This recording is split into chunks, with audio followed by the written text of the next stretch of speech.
meeting that changed rap music and destroyed a generation. Damn. So it says, hello. After more than 20 years, I finally decided to tell the world what I witnessed in 1991, which I believe was one of the biggest turning points in popular music and ultimately American society. I have struggled for a long time weighing the pros and cons of making my story public, as I was reluctant to implicate the individuals who were present that day. So I've simply decided to leave out the names and all the details that may risk my personal well-being and that of those who were, like me, dragged into something they weren't ready for. Damn. Hold on, let me, So we gonna tell a story. we gonna tell the story. We ain't scared. You know what I'm saying? What they gonna do? They after us, not scared. Look, that black man. So look, so he says, between the late 80s and early 90s, I was what you may call a decision maker with one of the more established companies in the music industry. I came to Europe in the early 80s and quickly established myself in the business. The industry was different back then, since technology and media weren't accessible to people like they are today. The industry had more control over the public and had the means to influence them any way it wanted. Right.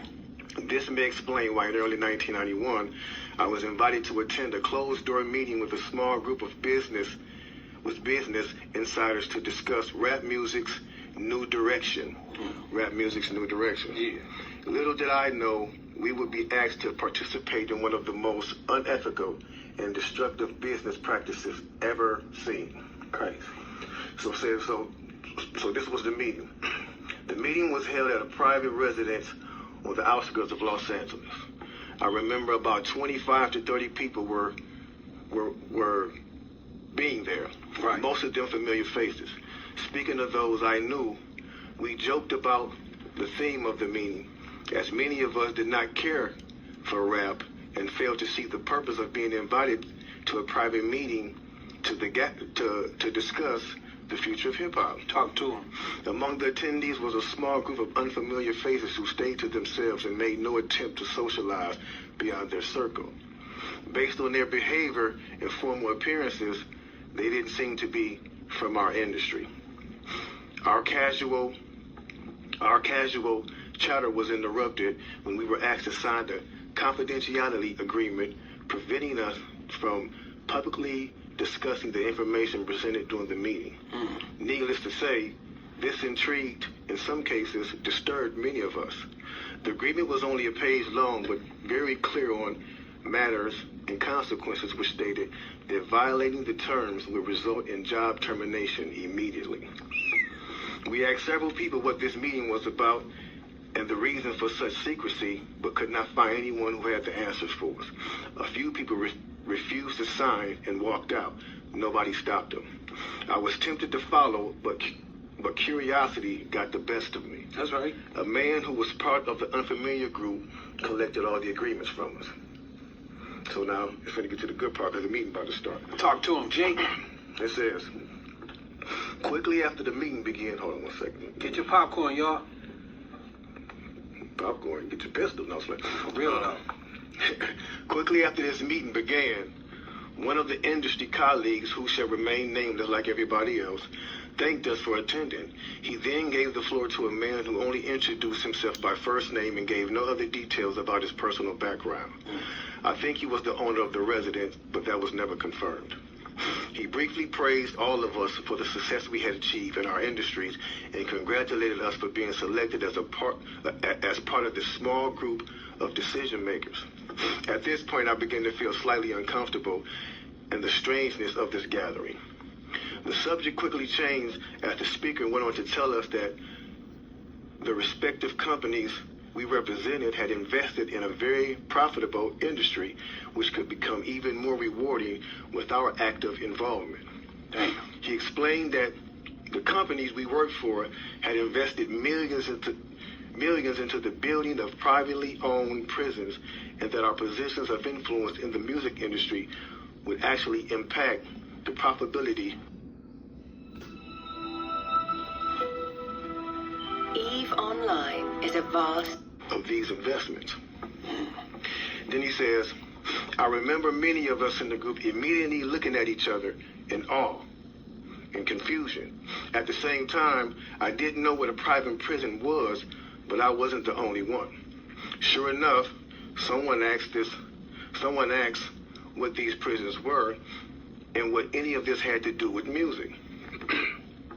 We were told that these prisons were built by privately owned companies who receive funding from the government based on the number of inmates. Mm-hmm. The more inmates, the more the government would pay these prisons. Mm-hmm. It was also made clear to us that since these prisons are privately owned, as they become publicly traded, we'd be able to buy shares. Most of us were taken back by this. Again, a couple of people asked what this had to do with us. At this point, my industry colleague who had first opened the meeting took the floor again and answered our questions. He told us that since our employees had become silent investors in this prison business, it was now in their interest to make sure that these prisons remained filled. Our job would be to help make this happen by making music which promote criminal behavior, rap being the music of choice. He assured us that this would be a great situation for us because rap music was becoming an increasingly profitable market for our companies, and as employees, we'd also be able to buy stocks in these prisons. Immediately, silence came over the room. You could have heard a pin drop. I remember looking around to make sure I wasn't dreaming and saw half of the people with dropped jaws. My daze was interrupted when someone shouted, "Is this a fucking joke?" At this point, things became chaotic. Right. Two of the men who were part of the unfamiliar group grabbed the man who shouted and attempted to remove him from the house. A few of us, myself included, tried to intervene. One of them pulled out a gun, and we all backed off. They separated us from the crowd, and all four of us was escorted outside. My industry colleague, who opened up the meeting earlier, hurried out to meet us and reminded us that we had signed an agreement and would suffer the consequences of speaking out about this publicly, or even those who attended the meeting. Okay. I asked him, why was he involved with something so corrupt? And he replied, it's bigger than the music business and nothing we can do. No, it's bigger than the music business and nothing we want to challenge without risking consequences. We all protested as we walked back into the house. I remember word for word the last thing he said. It's out of my hands now. Just remember you signed an agreement. He then closed the door behind him. The men rushed us to our car and actually waited until we drove off the property. Damn. So this meeting, bro. Now that's a lot for a meeting right there.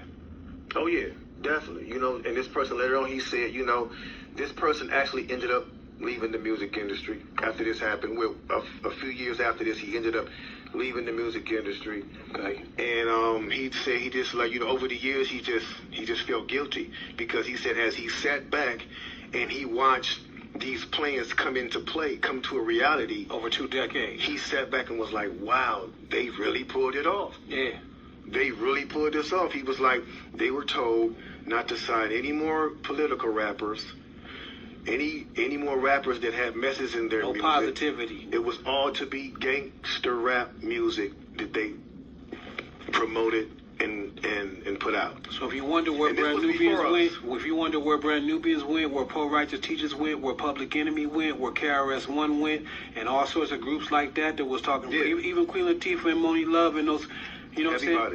Everybody. It's a back door. Yeah, anything that was harmless, fun rap, you know, anything that had a message in it had to go.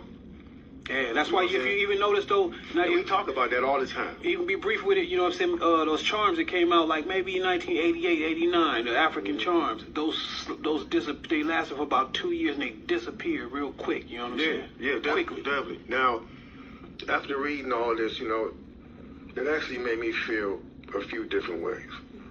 The first emotion I felt was shocked, because I was definitely taken back by this, just knowing the level of evil that's involved by even thinking of a plan like this, you know what I'm Right. saying? The second emotion I felt was anger. Anger because it's not enough for them to exploit our culture and make all the money off of it. Because let's keep it real, the industry has never been Sorry to ruin your groove. Isn't that the worst? What if I told you that there was a way for you to skip ads like this forever? This is favorable towards the artist. Never. But they're going to go beyond the artist to get the artist to influence and lure in the consumer, which they knew at the time were mainly minorities. Yep. In other words, keep promoting gangster rap so that the youngsters will be influenced by them, which in turn will incite them to want to act like them, and it's a very good chance they'll end up in their prison. Yeah. So they're getting paid twice. They're getting paid from the artist they sign it, and then they're getting paid from the people that these artists influence that goes to prison trying to be like these artists. Yeah. So they making a killing. A killing. They're using the music business to promote their private prison business. Yeah, my man is right there talking that right. 1988, a man named Tom Beasley, man. That's the co-founder of the corrections for Corporation of America. That's the CCA. You know what I'm saying? Excuse my French. I'm reading this thing right there real quick. It's the CCA. So in 1988, he founded that, and this is in straight concert with the same thing. So it's like the music business. You do what you do on your side. And over here with the correction facilities, we're going to do on this side and now in 1970, there was 500 prisons. You know what I'm saying? Only 500 prisons in the United States. And to this day, there's 1,700 prisons right now. That means big business. I'm talking about that done flippled over. You know what I'm saying? If flippled over is a word. Because they're making a lot of money off of these things per inmate. You know what I'm saying? So getting with the same thing of the music, it all went hand in hand, and we just partying at the same time. So us as the artists is the tool they use. Yeah. The music is the bait. Yep. And the young consumers are the prey. It's a cold game. Cold game, bro. You know Cold what I'm game. saying? Then I feel sad. Sad because everything we seem to try to create, we always seem to give it away. We're always being tricked and deceived into believing that they have our best interests at hand when clearly they never have and they never will. They never will have our best interests at hand. It's blow after blow after blow after blow.